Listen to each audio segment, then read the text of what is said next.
Hello, my friends.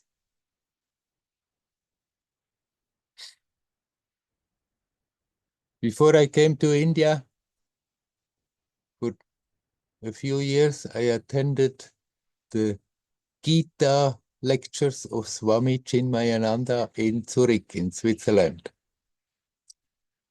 And in the first year, he was talking about the third chapter, the Karma Yoga.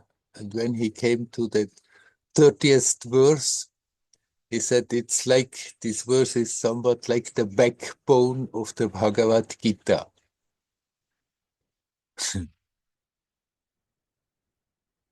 Somehow that stuck. The verse goes like this.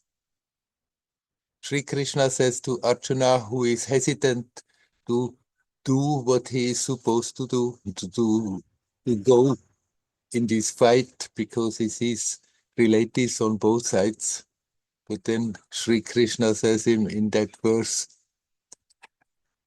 renounce all actions in me with the mind centered in the self, free from hope and egoism, free from mental fever.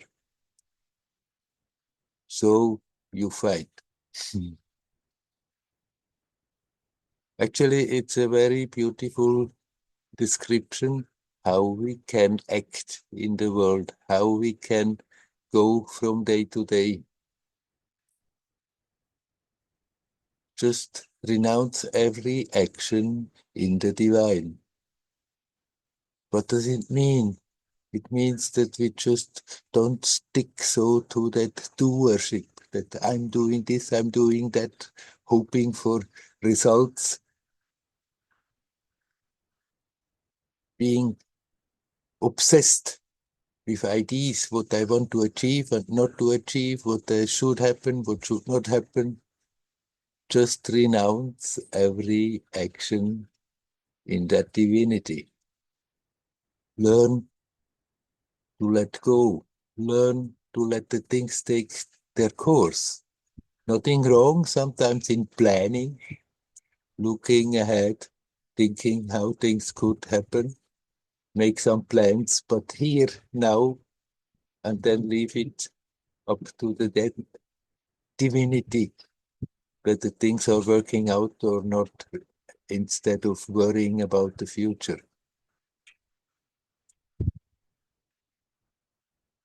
With the mind centered in the self, says the verse.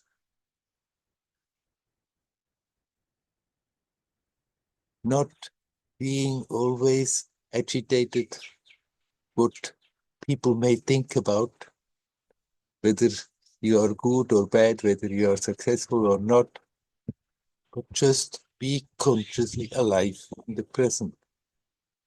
Often I have said, be consciously conscious. That's what it means with the mind centered in the self.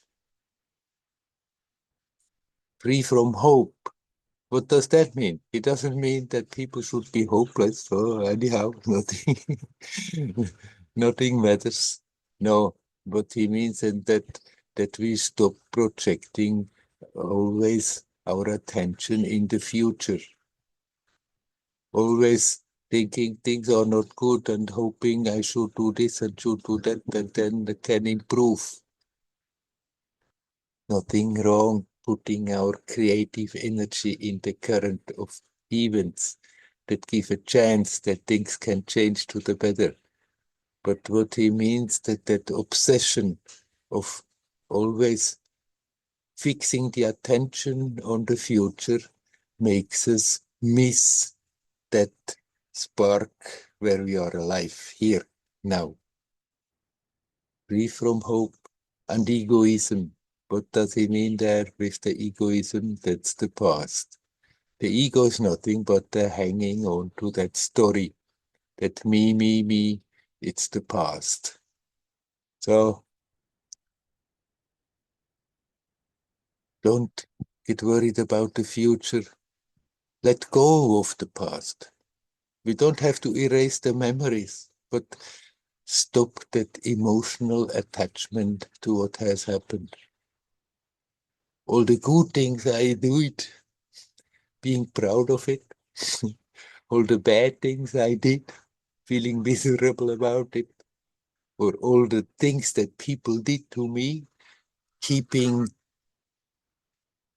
that anger that sometimes is there still boiling alive and giving the past and the future a life, a reality that it doesn't deserve. It's all in the mind. It's just a memory. It's an expectation. And then also about the present, he says, without mental fever, without getting agitated about what is happening, instead of being totally absorbed in the circumstances, instead of being so totally attached to what we're perceiving, let's bring the attention back to that which makes the perception possible. That's how you fight, says Krishna to Arjuna. And that's actually the advice for everybody. That's how we live. That's how we can learn to live. Here, in that timelessness of the present, we are touching reality. There is only one point where we are touching reality. That is here, that is now. And it's timeless. All else is in the mind.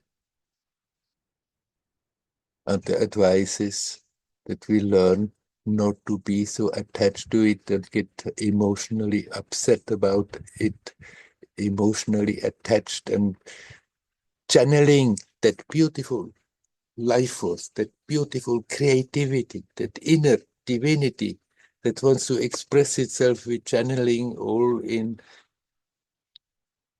memories, in expectations, in agitations about what is happening, instead of first primarily focusing on that which makes the experience possible here now.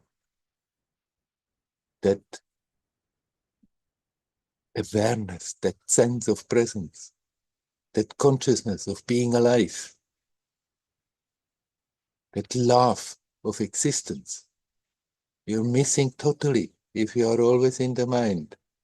So if the mind centered on the self, such Sri Krishna, not running around in the story, in the past, not being afraid of the future, what could happen, agitated about all that is happening right now, but with the mind centered on the self, bring the attention back to that sense of presence that is always there. And we have learned to live in a way that we are having the tendency to totally overlook that all the time. That the attention is fixed on either the immediate perceptions or then on the roaming of the mind in the past, in the memories, in the imaginations, what the future can bring, missing totally that beauty of existence that is here, that is now, can be experienced if we just turn the attention back to that.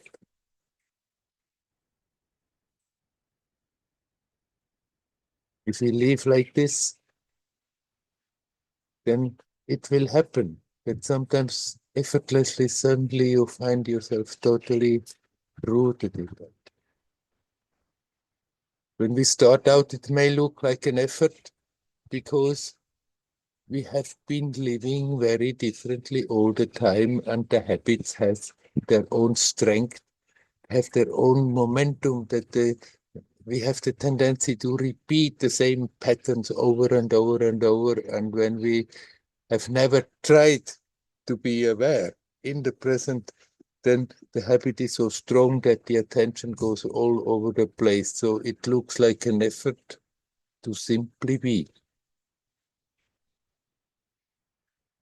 But if we consciously start to do that whenever we are aware, to catch the attention. See how much we are doing unconsciously to create that sense of separation, to create that sense of being not in touch with divinity. How much we are doing to create our problems, our pains, our sufferings, our misery. Then we have to do something about it, but not by being obsessed with changing everything around, but learn to catch the attention and bring it back to that peaceful base, that pure beingness, that pure awareness, that pure love, that pure energy of existence.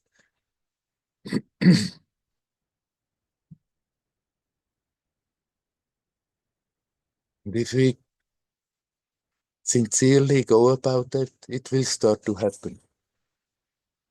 There are extremely few that we can connect and then it just stays. Ramana Maharshi seems to be an exception, that out of the blue suddenly something shifted and he didn't lose that sense of presence anymore. But for most of us, it goes rather like this. We try, have little glimpses, we stay a few seconds, off we go, we stay a moment, and then it starts to happen that suddenly it's there, effortlessly. It may be a moment, it may be a period. Sometimes it goes longer. Then suddenly it starts again. The old habit takes over. It comes crashing down, and there we are again, agitated and worrying and wonder what did go wrong. Somehow the old habit just took over again.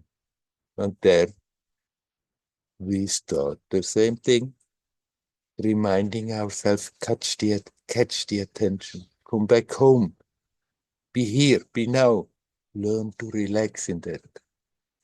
And if we go on like this, it will happen more frequently. Sometimes it may stay longer, and eventually the attention may be sucked in so deep that it simply doesn't go away again. It's not that this is the end of the story, but it is the end of struggling. This is the end of suffering. But once the attention is really here, once we stop creating all those barriers, then the experience of that will start to blossom and unfold, and there's no end to them. But that will happen playfully, joyously, effortlessly. We can make efforts,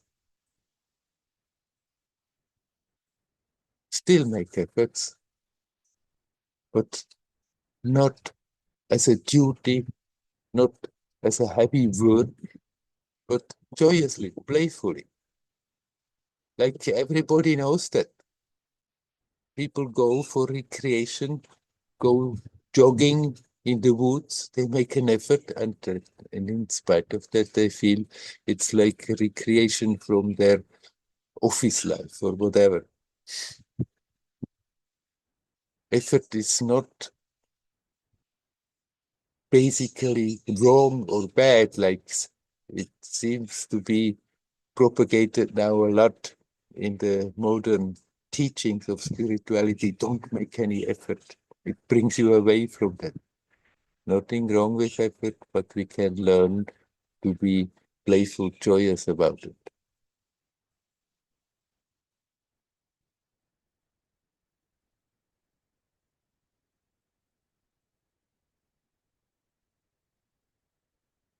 And life becomes what it is meant to be, a playful, joyous journey through this crazy time-space continuum, getting richer for the experience with every moment,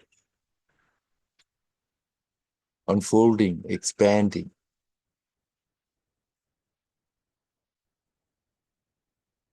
That's what we came here for. Not to suffer,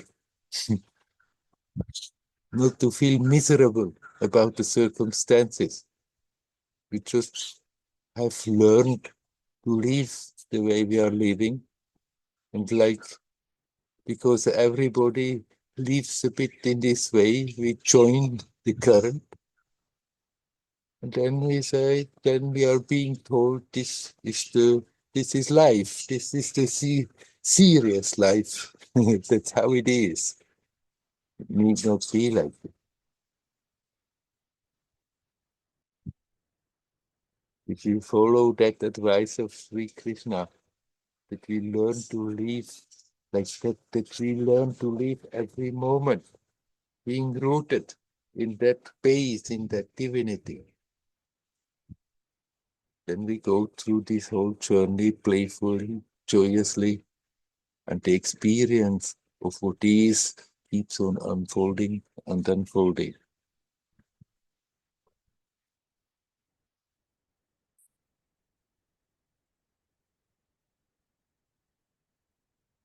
We need not suffer.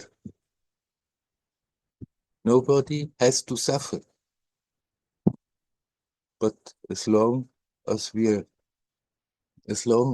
refusing to have a good, honest look at ourselves and see how we are functioning and how we are creating that suffering, suffering is inevitable. If we stop doing that, then there is no suffering. There are pleasant circumstances, there are unpleasant circumstances. If there is no resistance, if we take them in stride, deal with them and let them go, there is no suffering.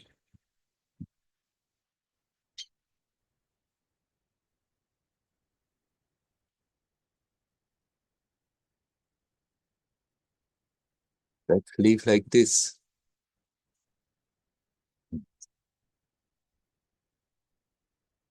centered in the timelessness of the present, consciously aware that that connection is always there, that we have never lost it, but we are overlooking it all the time. But there is not really something to achieve, to reach. It is here, it is now. We just have forgotten. And the journey is actually to come home to that, to this present beingness, to this well of creativity and beauty that that is unchanging, and yet it has an urge to express itself in the creation, in the lives of the living beings.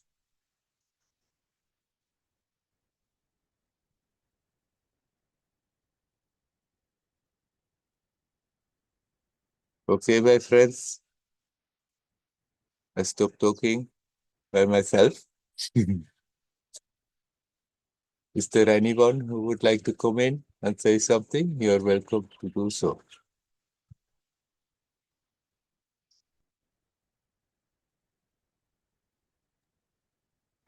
Hello, Werner. Hello, Dial. Often you speak about I am practice as it was given by Nisargadatta Maharaj. And for me, this I am very subtle. Sometimes I catch it, I am, but then I lose it. So, and I try to combine Vipassana with I am of Nisargadatta. And I feel inside of my body attention like center of perceptions or like ball of attention, just lock in the body. And I am relaxed in the body and I feel, yes, I am in the body. Is it correct practice? Is it the same as I am Nisargadatta? Or is it different? There is not a correct way or a wrong way to go about it. Everything that helps you to really connect with that sense of presence, that is the correct way, and you can do it in whatever which way you like it. Whatever appeals to you and functions, that is the good way to go about it. Also, when Ramana Maharshi passed away, then the people that stayed back, they started to discuss and argue with each other what is the correct way of doing self-inquiry that he has taught. The one said, you do it like this, the other said like that. No, no, no, this is wrong. You should do it like this. That's what Bhagavan meant. And actually, it doesn't matter at all. That which comes naturally to you, that is the correct way. If it helps you to connect, and you can very well combine this just being with that I am with what you have learned in the Vipassana, being aware of the body sensations, but not being then so totally focused on that experience only, but at the same time make that like into the gateway to be aware of that which makes the experience possible. So very, very good. If this works, combine the two.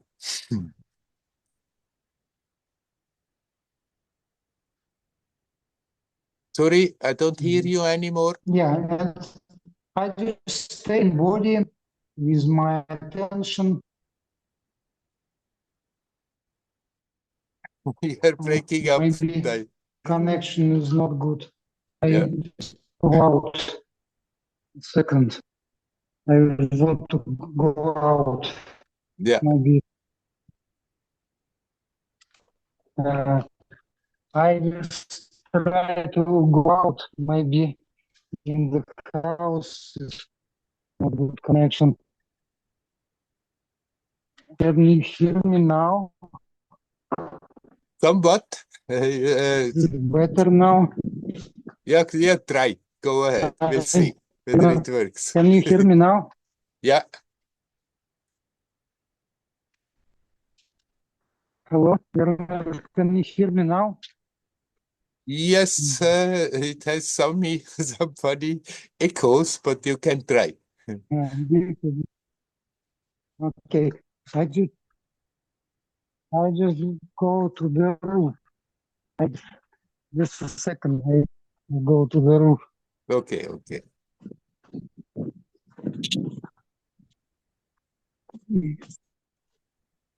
Yeah, maybe it's better. So, sorry, Dial, it still doesn't work much. Yes. Yeah, I feel just I'm stay in the body and try to be relaxed, and somehow Oops, now it's gone.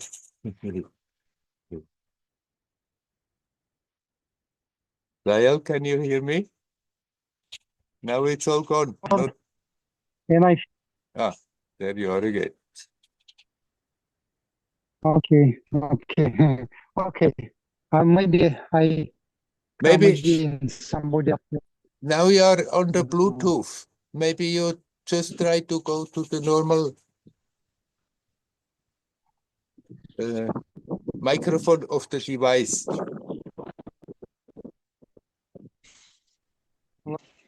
No, it's not working either. Maybe No, I can. No, you don't. I think Okay. Dial we should try later. It doesn't Yes. work right Okay. now. Okay.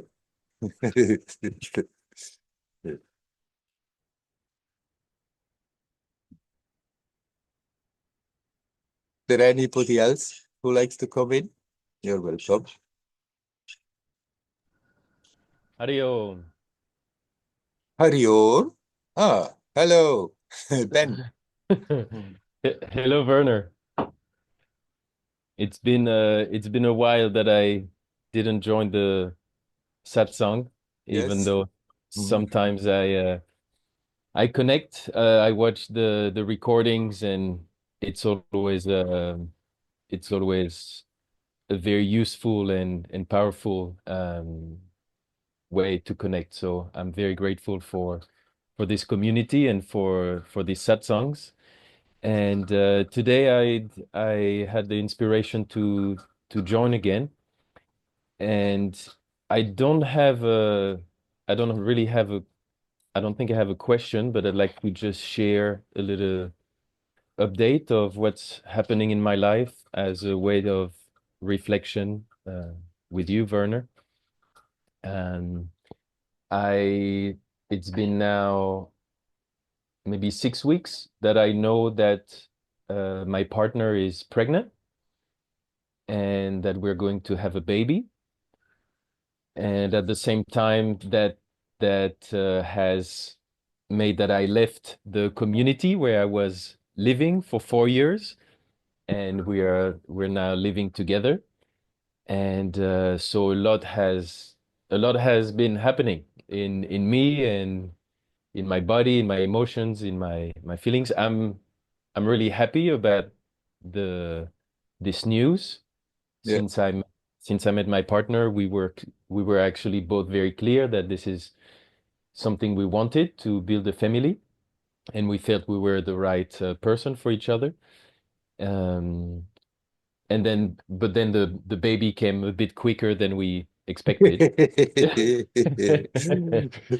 Yeah. Um, yeah, so I'm not sure. I just had I felt that it might be good for me to share this. I'm not sure. I'm not expecting um, anything, but I just wanted to share Mhm. this. Yeah, yeah. Yes. Anyhow, I'm not going to tell you how you should live your life. No, I know. Totally. Right. So, a new chapter. Externally, a lot may change, no matter what is happening. But what counts is that we don't forget to connect with that which makes the experience possible. Whether you are alone or whether you are in a partnership or then whether you are starting a family.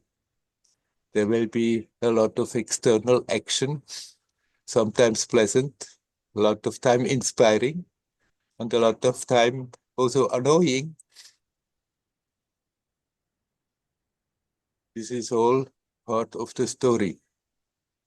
Great that things can work out, turn out that one as one wishes. But then it's good to remember, even there, not to get completely lost in the story. That whatever is happening, that you remind yourself to connect with the essence, to that which is prior to the story, that which makes the story possible, that which makes every experience possible.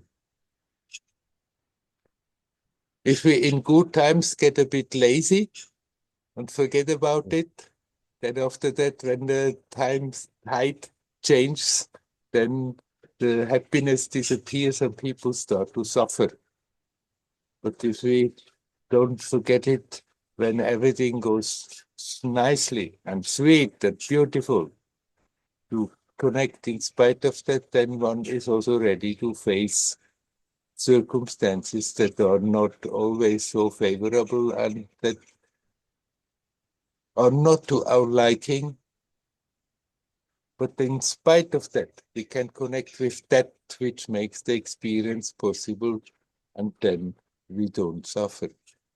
Then we just deal with whatever is happening, let it come, deal with it, let it go. So, anyhow, I wish you much, much of happiness Mm. in your new situation. And I wish that you also not forget to connect in spite of that. Thank you. Thank you. Yeah. Mm. This is clear. It's a powerful reminder, and I have been I have been practicing my meditation Mhm. regularly, connecting, and I feel, despite the intensity of the emotions, that I'm still able to keep this connection and come back. to myself. I had another interesting thing is I also started to work with a therapist as a way to understand and be more aware of some patterns and some reactions that I have sometimes. One being that, and it's become more apparent, having a very close partner, of if there are things from my partner, that I would sense as a little bit of rejection, that I would get quite sucked into a pattern of protecting myself by being cold and distant. And then working with this therapist, it kind of helped me go in a way back to childhood visions and feelings of feeling alone, and then developing this pattern of creating distance whenever I feel potential for suffering by being rejected. Yeah.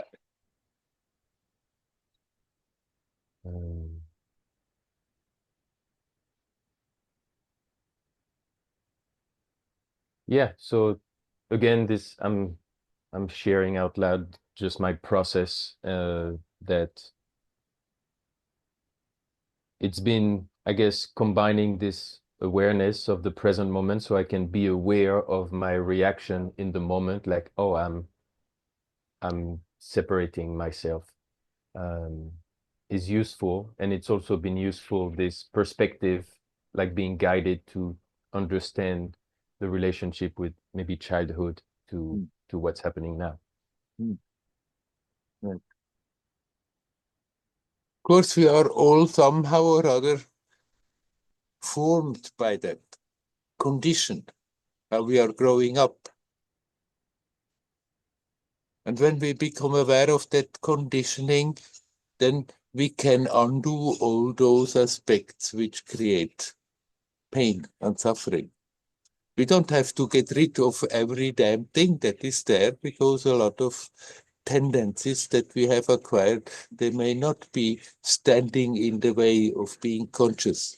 So we can very well leave them in peace and manifest them, that they can manifest themselves somehow or other. After all, we have to behave. Somehow or other, we have to appear in this world. But then, when we become aware that there is that push and the pull of the conditioning, the habits that we have created, that we have acquired while growing up, and then strengthened by repeating them unconsciously over and over and over, then we can see that we have also the option of living spontaneously, directly from the source, in the present, and then can let those tendencies manifest that are not creating harm, and we can learn to let those go, which has always been there and created trouble all the time, which has always been there like a heavy weight on the shoulders. We can learn to put that weight down and live freely from moment to moment.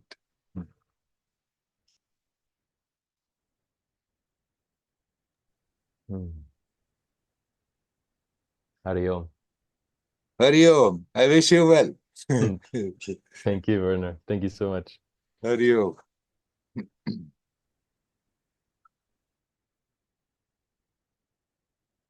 there anybody else who would like to come? Welcome to come in.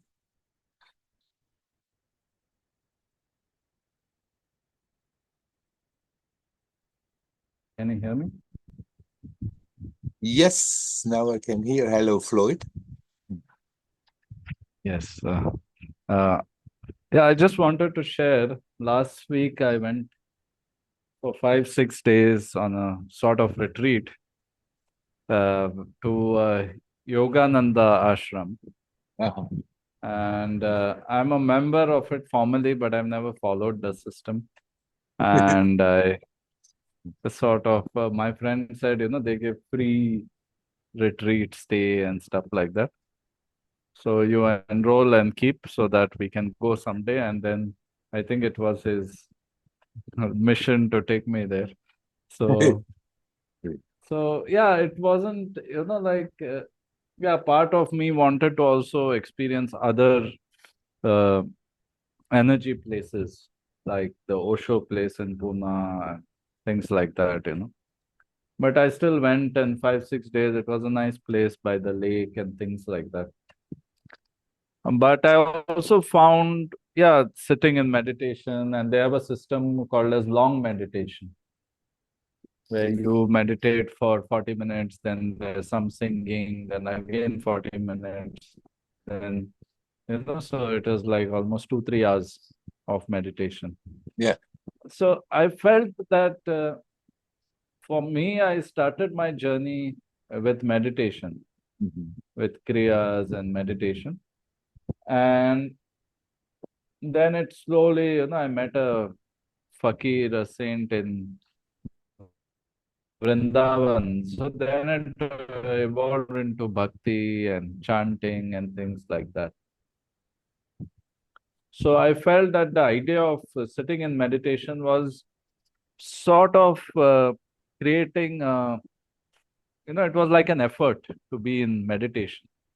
But if I'm sitting in bhakti, let's say I'm sitting at Raman Ashram, and automatically that state of meditation or that peace is there, even if I'm chanting or if I'm not chanting. So, yeah, so then I decided maybe I should not put in too much effort to still the mind or something like that, and just, connect the way I can. So what would you say about these things? Going to energy places, like I went to that place, but I felt, I don't know whether it was a mental concept. I felt I had to make an effort to be in that state, to be in that discipline and be in that state. And it worked to some extent. It definitely worked, made me more peaceful. But like if I'm at Raman Ashram, or I'm at Seshadri or somewhere around Arunachala, there seems to be more affinity and more connection and more energy, more ease without much effort. So what would you say about these things, energy and effort and, discipline? Everybody has to find their own way like this. You cannot, you may do for short periods, like in short retreats, a tremendous discipline, but if it's not something that comes natural, if you try to force yourself to continue, then it may do more harm than it is beneficial.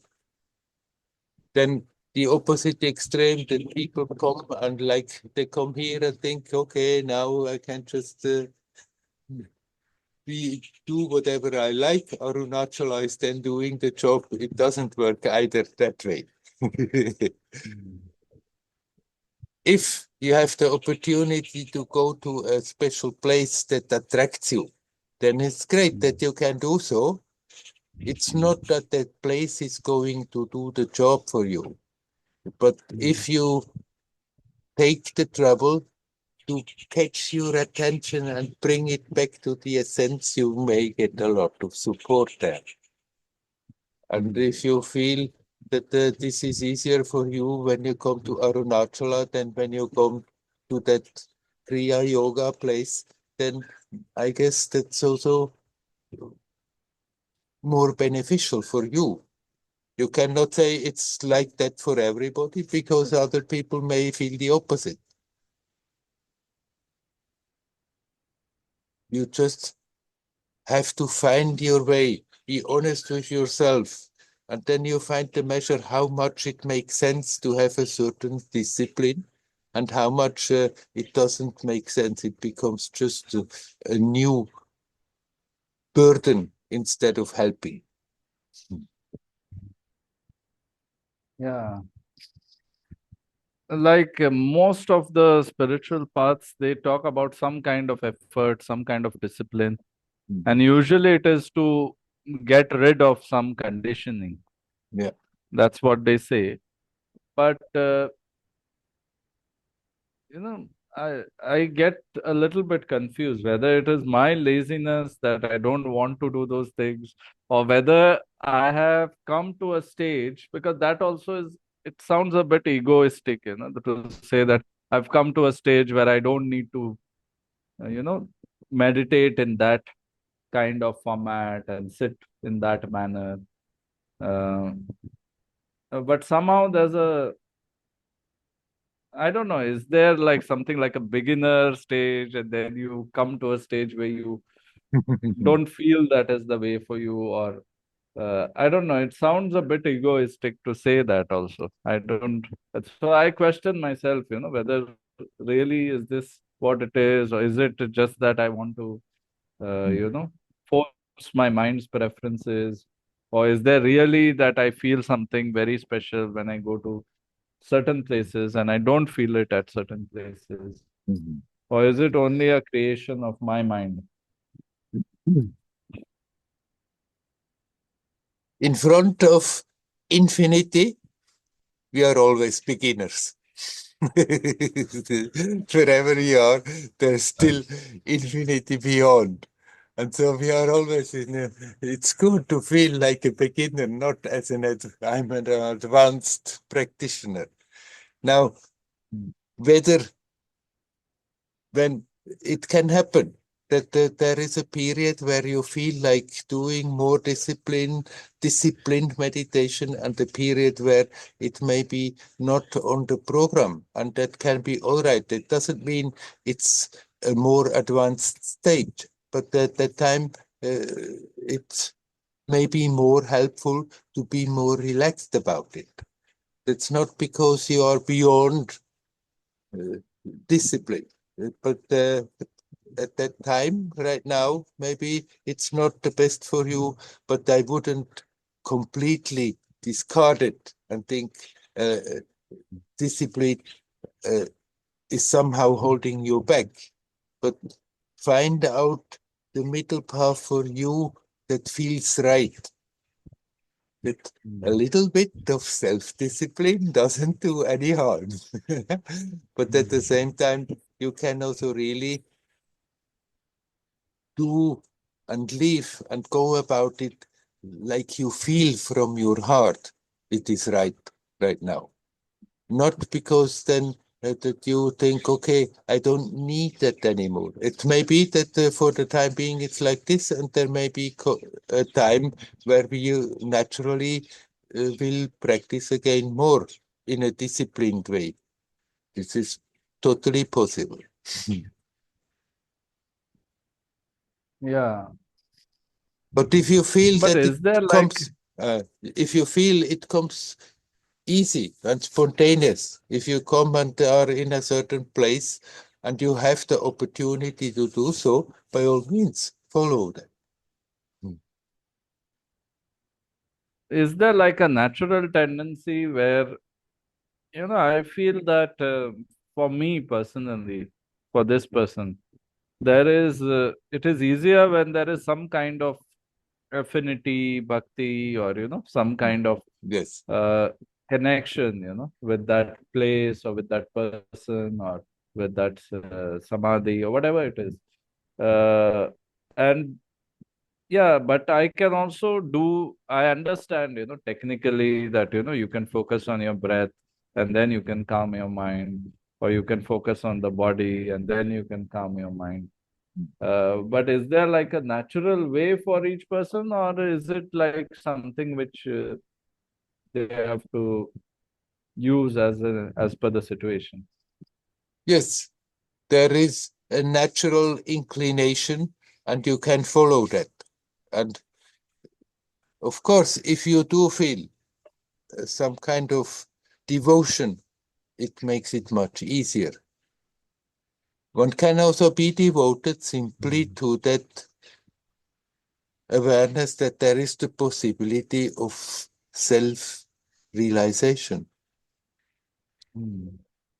And then one can feel devotion also in there, in that, to the essence, to that which is, without focusing on an environment or on a being that has appeared there or is appearing. But yes, devotion is necessary also. And if it comes naturally, spontaneously for you in certain places, in certain ways to go about it, then by all means follow that. Hmm.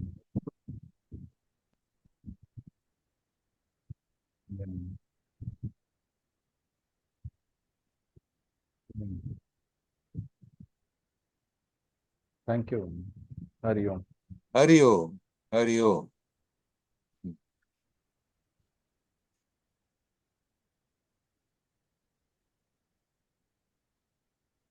It is often that people ask, what is the right way to go about it? And we cannot make a statement and then that statement is true for everybody. You have to do this, you have to do that, you have to avoid this, you have to avoid that.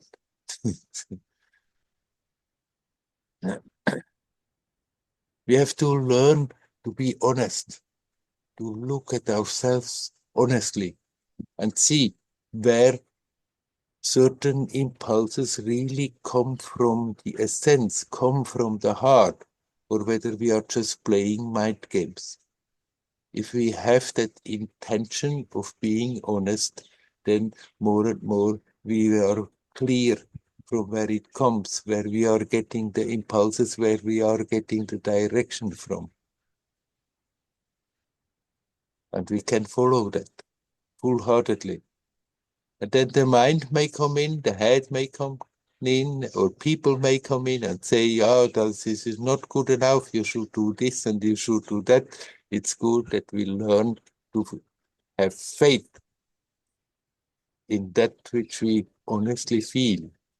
But we have to be honest because it's so easy to create in the mind ideas and think, oh, this is my inner guidance, but actually I may just choose that which is for the time being serves me best because it's the most pleasant and the less stressful way to go about it. This honesty should be there naturally, but we have grown up learning not to be honest, and so it seems like we have to learn it anew.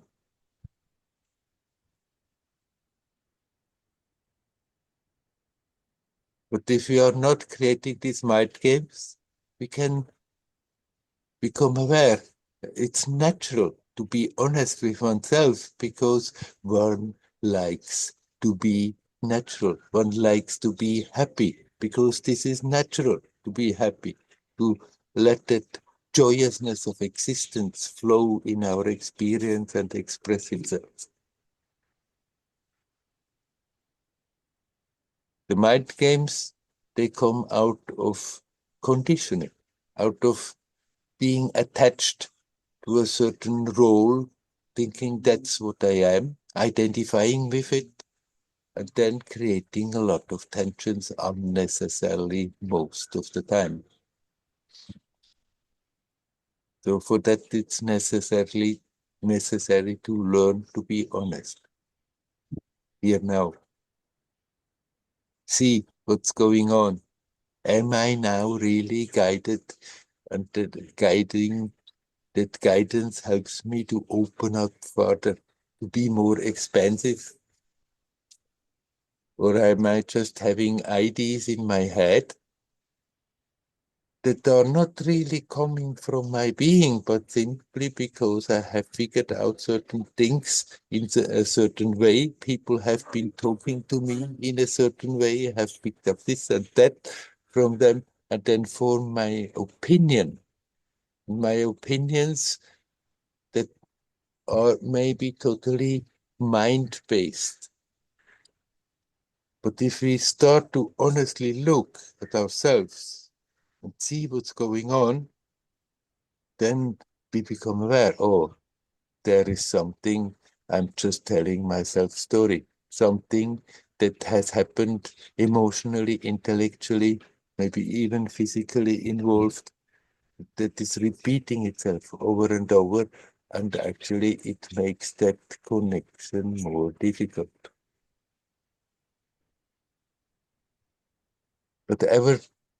Whatever helps to connect more consciously with that essence, that is very helpful, that is good, and we can accept it. But whatever creates the opposite, that creates more the sense of separation, more the sense of being distant from life, then it's good to see that and then learn to let it go. And not to go down the old grooves again, the old alleys, repeating over and over what makes us suffer.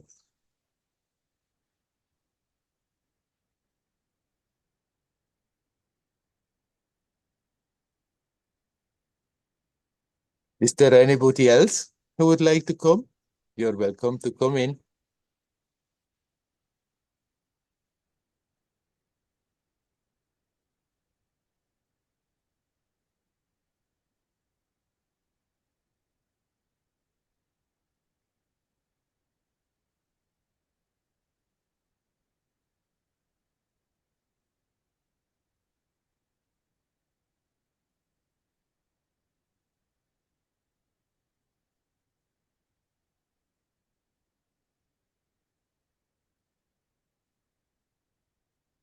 Let's come back to something Dayal has mentioned.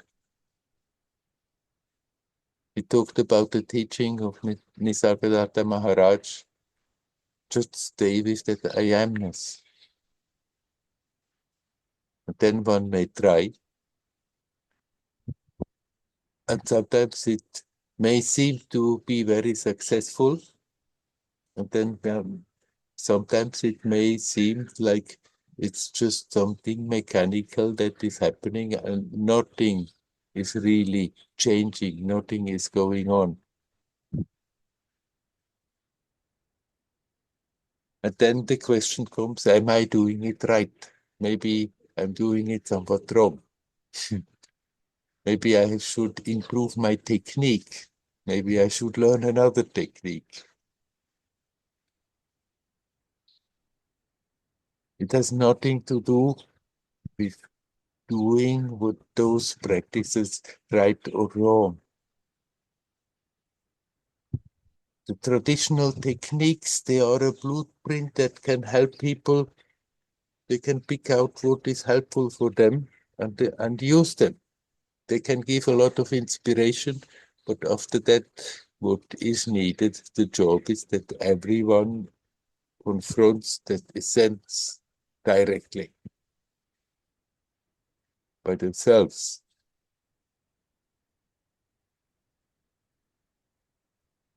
and learn to follow the guidance that comes out of that beingness.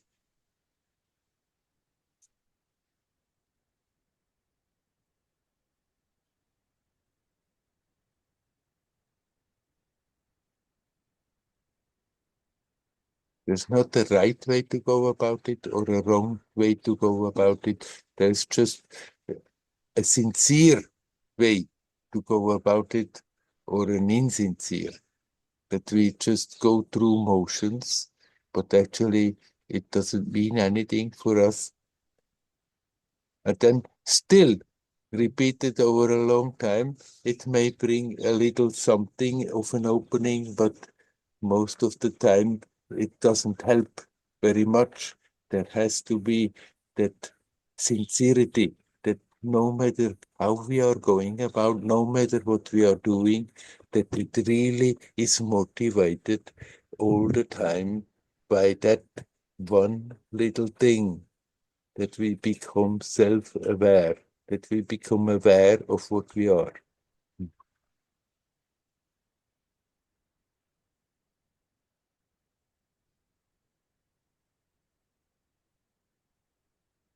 And where is innocence? There is the sincerity comes easy. Where there is calculation in the mind, that we treat spirituality, the spiritual path, like a business. Okay, thinking about if I invest more like this, then I'm getting more out of it. If I invest more like this, then I'm getting more out of it. It doesn't work like that. Sincerity means that we just look at ourselves honestly, see how the attention is wandering off, learn to bring it back and learn to relax. And not simply talk about it. When we are meeting other spirituals, that everyone can talk about their understanding. What matters is not the talking. What matters is that we learn to really, really connect and relax.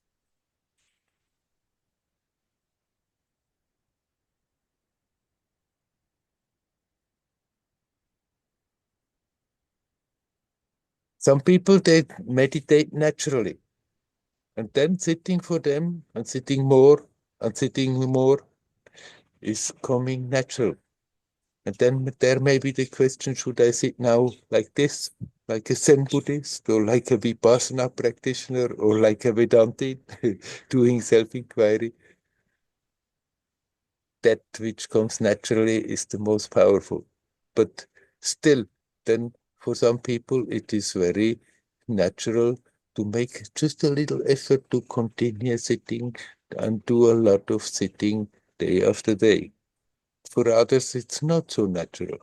But even for those people, as I have many times done, I recommend have every day some time where you're not busy, where you're not busy with something else, where you can put your undivided attention into that self-discovery, into that awareness, what really is going on here now.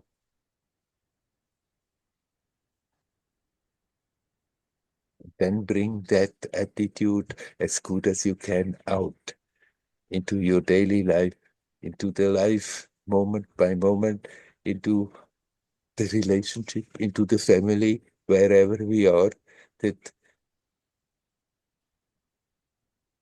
our life becomes a joyous expression of what is already there. It doesn't have to be gained by discipline. It's already there.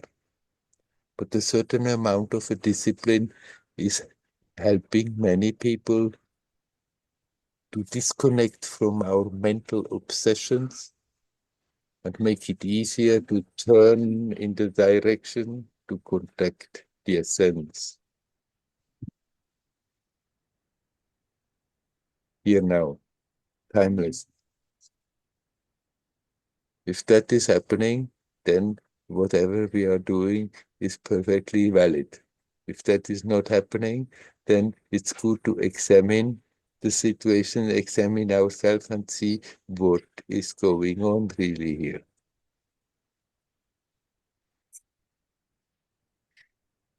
Okay, I'm asking you, my friends. Is there anyone who would like to come in, say something? Yeah. Werner, hi. Hello, Anton. Hello. Hello. I ask one question about relationship with my woman. So she asked me, what is the purpose of your life? I say, I want to find myself. She asked one more question. What is the purpose of your work?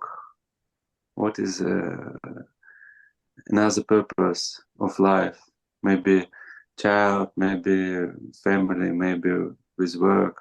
Yes. What is your purpose of life? If you have a purpose, the woman will come for you.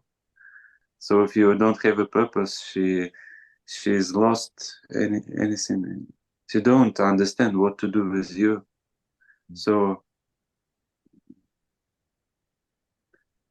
So I don't understand what to do. I can't find my purpose. Sometimes I find it, sometimes I have lost it. So I don't understand anything. I think what you spontaneously first said as an answer to this question, you can very well stay with that. Make that your primary person, that make use of that possibility to become self-aware. And then how far it is going, how far it's carrying you, you cannot necessarily control. But what you can control, whether you are living to that which you said spontaneously, to that purpose, why you are here. And then sometimes people who are close, when you talk like this, they may think, but why should you have a purpose like this? Your purpose should be here with the family or with the relationship or with serving, serving that purpose. You can all do all these things too, but that main purpose why we have come in this world is to become self-aware. So keep that as your central purpose. And then with the circumstances, you can deal as it comes, as it goes. We can very well be in a partnership or in a family and do a lot of for that partnership or for that family and still keep connected. That is not the purpose. The purpose of existence is that you become self-aware. And you need not let others, when they found this a bit strange, dissuade yourself and put other purposes beyond that. They come later.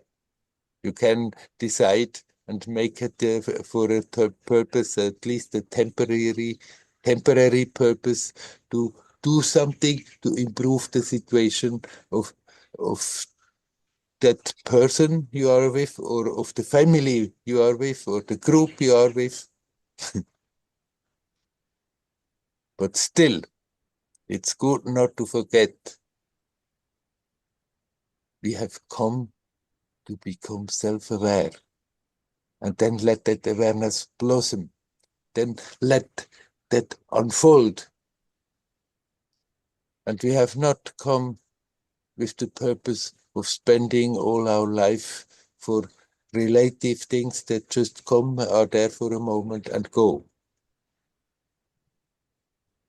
But then it's also often good that one doesn't talk about it because others may not understand when you try to express it in words what it means, and then start to criticize, and then one is losing the touch by getting involved and sucked into that. But still, this is a very valuable purpose, to be here for self-awareness, to be here to become more aware of what is, to be here to become aware that you yourself is free, is need not be freed. It is already free prior to all the personal stuff. And then we can go along in the personal life and invest on that level energy that is needed to keep it harmoniously, but not make that inner purpose beyond the main purpose why we have come here.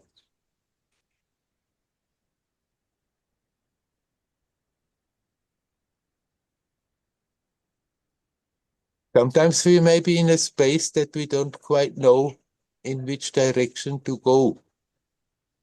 Sometimes we may not be quite aware how to deal with the external situation in the most favorable way. But we can do whatever we can, as good as we can. And if that is done with innocence, then that is enough. To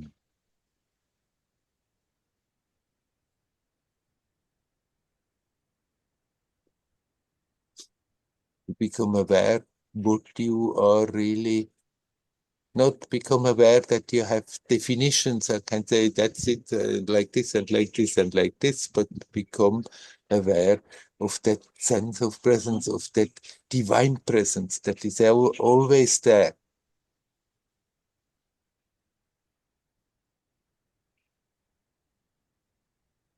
This is not a goal projected in the future at the end of a long journey. It's a goal that is fulfilling itself in the present every time we are connecting. And every time we are attempting to connect, even if it is not very successful.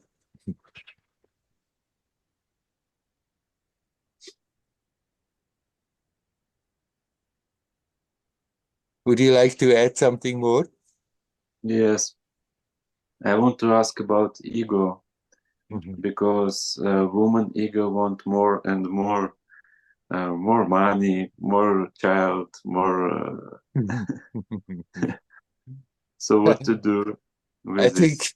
think that is not simply a woman, but women and men are most of them like this.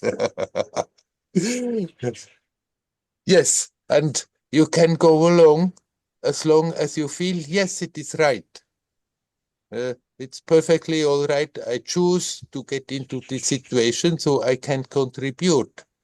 But if you feel, hey, wait a minute, this is now not really on the program, this is not really necessary, then you have also the right to tell, okay, but let's not go beyond this point, but stay on this line.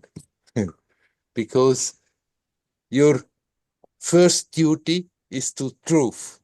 And your second duty then is to, when you are in a partnership, to try to make it work in a harmonious way, but in such a way that this is not taking your attention away, that it is not using up your life force, that creates more of a disharmony within yourself. Create harmony in yourself, and it starts to feel harmonious if you manifest that which you feel that I should, that is the right thing to do. And if we are just to be nice to others, coming away from that, and after that we have more and more and more difficulties to connect, then it's good to see, hey, wait a minute, this doesn't make sense. Even if somebody is not so happy, that somebody close is not so happy with certain actions that we are doing or certain actions that we are not doing, because we want our energy to become more self-aware, even if people are not happy, if you are sure about it and at ease with yourself about it, it doesn't create a problem. And then the tendency is that those around will also more and more and more respect it.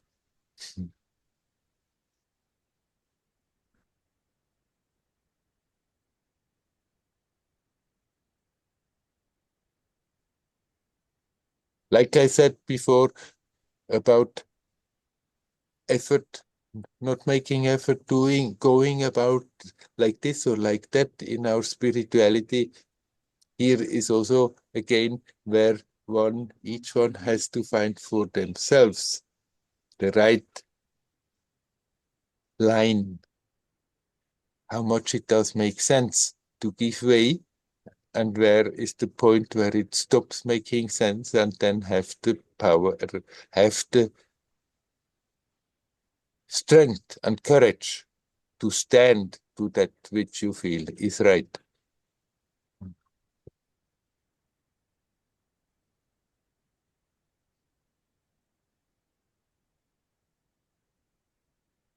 Shall we leave it at that, or do you want to add some more thing?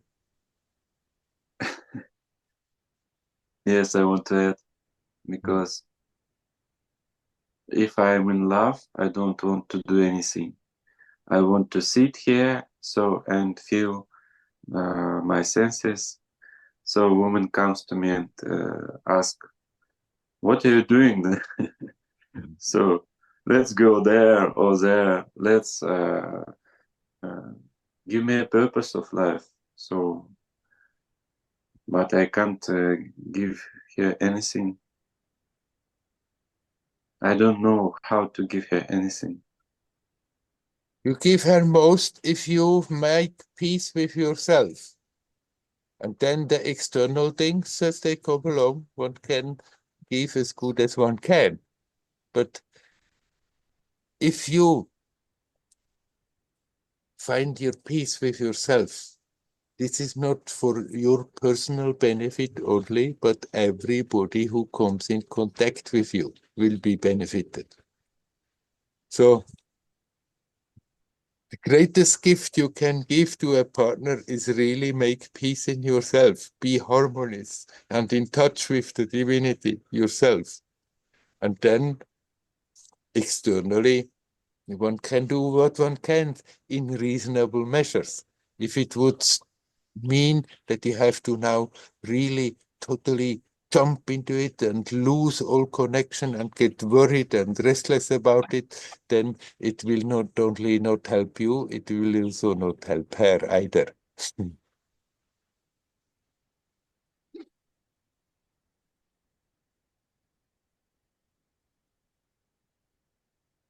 And when external demands are there that you cannot fulfill, then you can also talk about the situation and say, look, that's how it is. We can go to some extent in that direction, but there are limitations. That's how it is.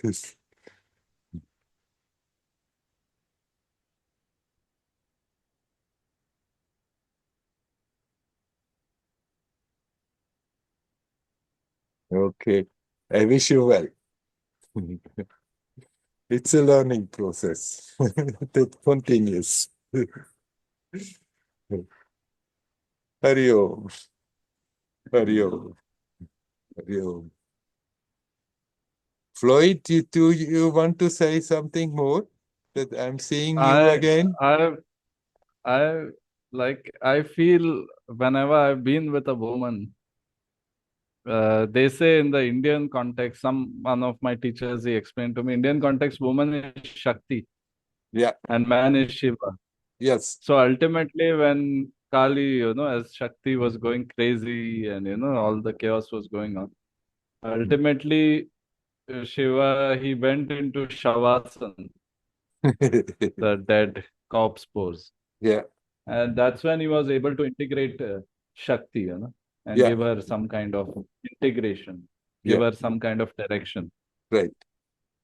So I think what I found is that it can be a gap of communication also, because the woman doesn't understand your longing, your craving. And it can also be that somehow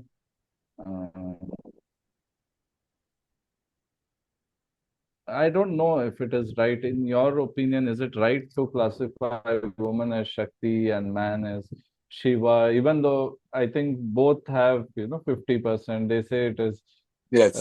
Shiva and Shakti in both. Right. But I don't know if it is right to classify. But given that classification, the woman will always try to test the man for what he's up to.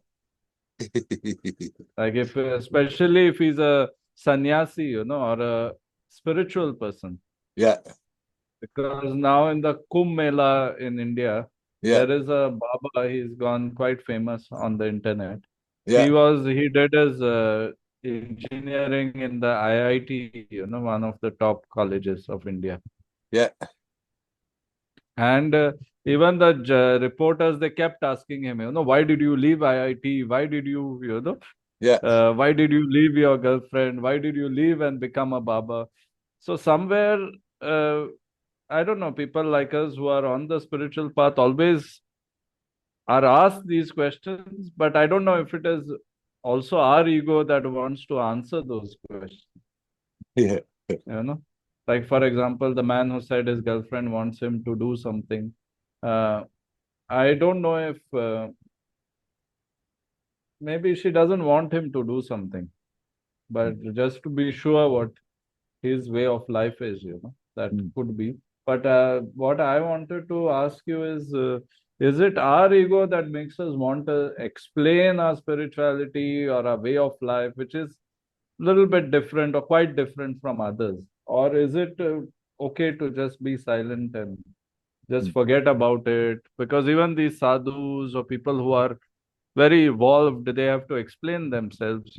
So can you talk a little bit about that?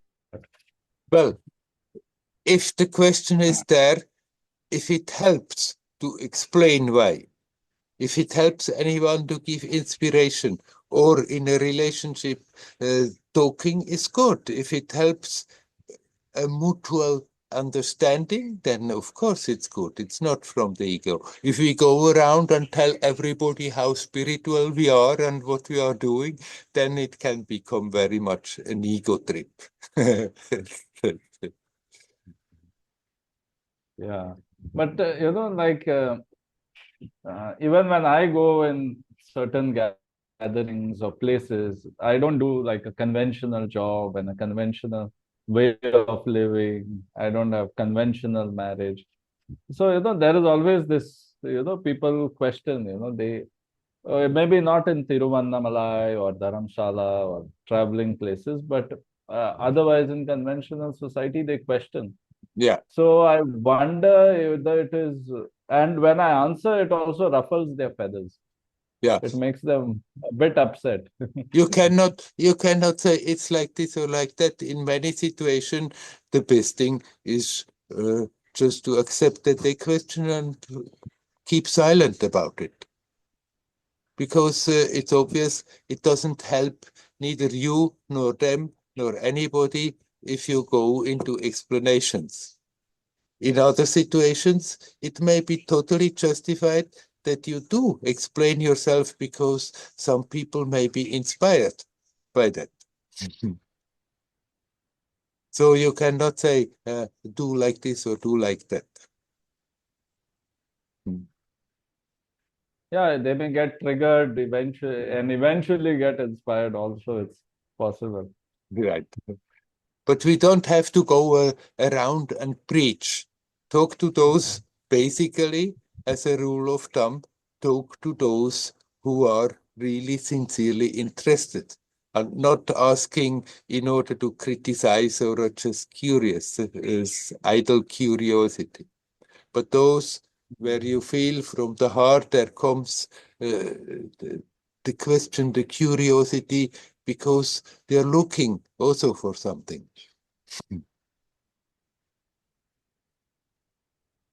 But like about the discussion just before with Anton, when we are in a close relationship or in a family, or basically it's true for no matter what situation, the best we can do, the best we can give is to really become more centered in that. That is the greatest gift we can give.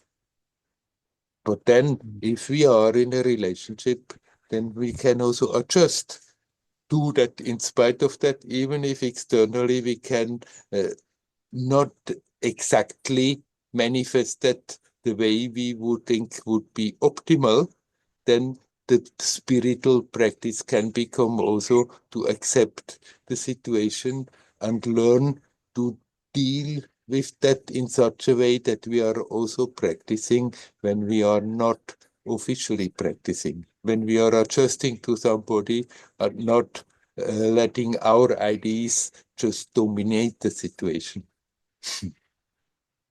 And that's what Ramdas said, that if you think you're enlightened, go and spend a week with your family.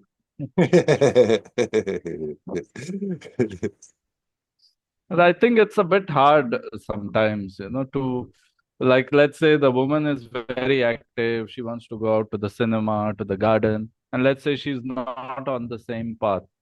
Then I feel it's quite difficult for you to explain your passivity. Okay, if she's spiritual and she's active and she wants to do things like she wants to do seva, she wants to do girivalam, she wants to serve food to people. So that kind of woman will understand your passive, approach in spirituality, where you don't want to do too many things. You don't Yeah. have to go every Saturday night to the theater or to the cinema or something like that. Yeah. But if it is someone passive, then it's fine. Both of you can be at home. Uh, but if the person is not at all spiritual in their lifestyle, it is quite challenging, I feel. Yes, it is certainly challenging. And yeah, you cannot give now a basic way of how to deal with life situations, because life situations are all so different and always new. And there we can learn to be true to ourselves and then understand in each situation how much it is serving the harmony to adjust and how much is just because we want to avoid maybe criticism that we are adjusting.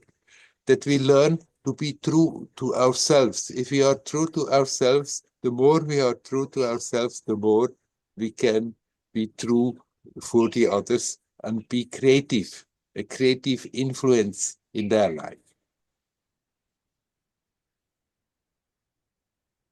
But It is it makes also sense that you basically are closer with people who are having also the similar interests as you.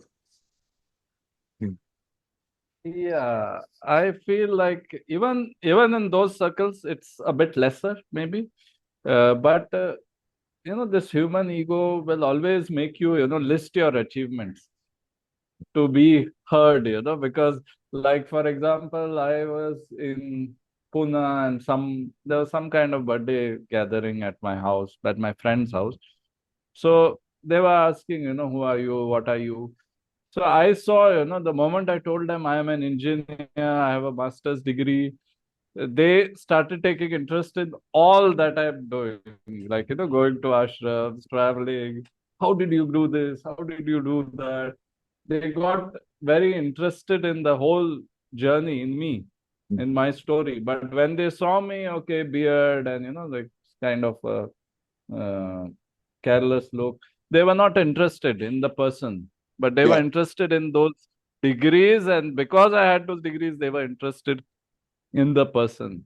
Yeah. So somehow I find that, like they say that Osho had torn apart all his degrees, he had burnt his degrees, college degrees. But in my case, like I find that somewhere I don't want to list all those achievements. I don't even want to list that I went to different spiritual schools and blah, blah, blah. But without that, it seems like you just have to be silent otherwise. You have to just say, you don't have any, what do you say, uh, role to play in that setup, in that room. You just are like a furniture. Right. But if you want to interact and want to be heard, you have to somehow list all that, or I don't know if there is some kriya you can give me for my face to glow or something. No, maybe sometimes it is much better not to be heard. It is also that the me, I personality who wants to be heard, but then you start to set rules in what way you want to be heard and not in what way not. But sometimes if you are in a circumstance, if you are in a group of people and you don't feel like starting to boast that I'm doing this and I did that, but then maybe in that situation, the best is not to be heard. And if they don't notice you, so what? Yeah, but what I see is, there is it's just a feeling. I don't know if it is really like that. But, socially, in a I think even someone who might be very about social, in a social setting, they would want to be respected. There is some kind, I mean, I'm not saying people are doing something disrespectful, but you can see, there's a judgment that they don't respect someone who's just being. So they respect someone who has achievements. Even it can be spiritual achievements, that I run my spiritual organization, I run an ashram. If I say I do my sadhana, I go to Raman ashram, there is that kind of respect or regard is not there. But if I say I run an ashram in Goa, then, or I run a meditation resort, then there is a different, because they want that achiever business kind of part. So, but ideally, is it natural for this person to be feeling this need to be in that conversation and be valued in that conversation, or is it still an egoic need, that needs to be worked upon? Right, it is. It is still relying, making me feel better. I want the feedback from them. And we have to learn that sense of satisfaction that we are looking for in that, which is anyhow very fleeting. And even if people are very respectful and praising you, it takes that much and it can turn. But that what you are looking for comes out of yourself. That self-respect is what counts. And then whether you are from outside respected or not doesn't really matter much. So can it be said that because there is a sense of disregard within me, that it attracts the same from outside, or how is it? You cannot necessarily say so, but we can say that anyhow, no matter what situation we are facing, it is always a challenge. It's always a possibility if we are looking at ourselves, if we are observing what's going on in ourselves, that we can learn, that we can grow, that we can outgrow certain things while facing those situations.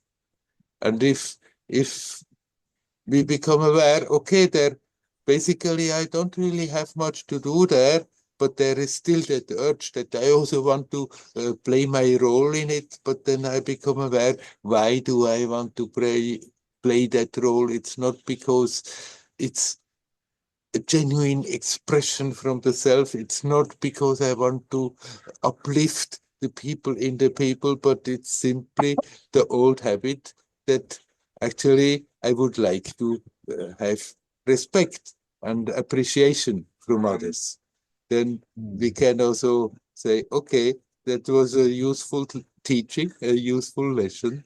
I have in that confrontation learned more about myself and then we can free ourselves from all that always pulls us into stories that ultimately are not bringing that much. And then if we are not learning, then we just keep on repeating.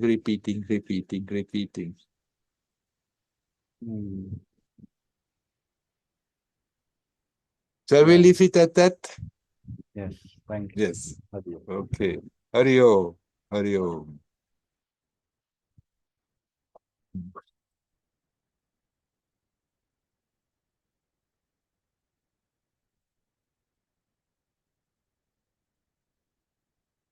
Let us live like this. As Swami Chinmayananda has said, this is the backbone of the Bhagavat Geeta, that way of how to deal with our day-to-day life. Surrender everything to the divinity. Focus on the self. Be not restless about the past or the future, nor about what's happening in the present. Like that, we are in the flow. And then the details of the stories, how we are facing them, the stories that we are facing, this, how we are facing them, it has to manifest naturally, spontaneously, every moment new. We cannot like prepare ourselves and think, okay, now I'm ready for the situations. They are coming, they are always new. But if we are in tune with ourselves, if we are immersed, surrendered to that divinity, call it God or the self, if we are on the way to be immersed in truth, in that essence, then if that is the main point of it, the rest becomes easier and easier, a playful thing to do. I wish you all well. Hari Om, Hari Om, Hari Om.